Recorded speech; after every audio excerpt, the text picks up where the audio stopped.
এখন আমি সুন্নতি চুল রাখতে চাচ্ছি কান বাবড়ি অর্থাৎ কান পর্যন্ত, কিন্তু আমার মা রাখতে দিতে চায় না।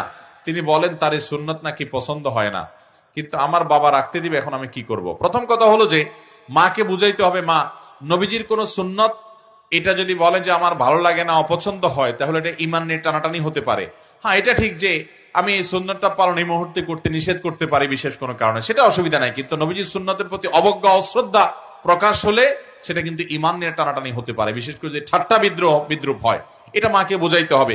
আর মা যদি নিষেধ করেন কোন সুন্নত আমল করতে, তাহলে প্রয়োজনে সেই সুন্নত আমল করবেন না, কারণ সুন্নত আমল করার গুরুত্বের চাইতে মায়ের নির্দেশ মানার গুরুত্ব অনেক বেশি। হ্যাঁ, মা যদি আপনাকে একেবারে দায় রাখতেই নির্দেশ না দেয় যে না গায়ে রাখতেই পারবি না, সেই কথা মায়ের শুনতে পারবেন না, কারণ দায় রাখা ওয়াজিব।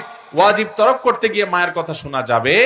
বিনয়ের সাথে মাকে জানাতে হবে, মা তোমাকে আমি ভালোবাসি, তোমার কথা আমি সবকিছু করতে রাজি, কিন্তু নবীর নির্দেশ মানতেই হবে।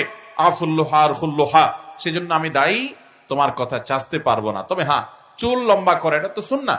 অতএব সুন্নাহর ক্ষেত্রে যদি মা নিষেধ করে, সেটা আপনি মানবেন, মায়ের নির্দেশকে প্রাধান্য দিবেন।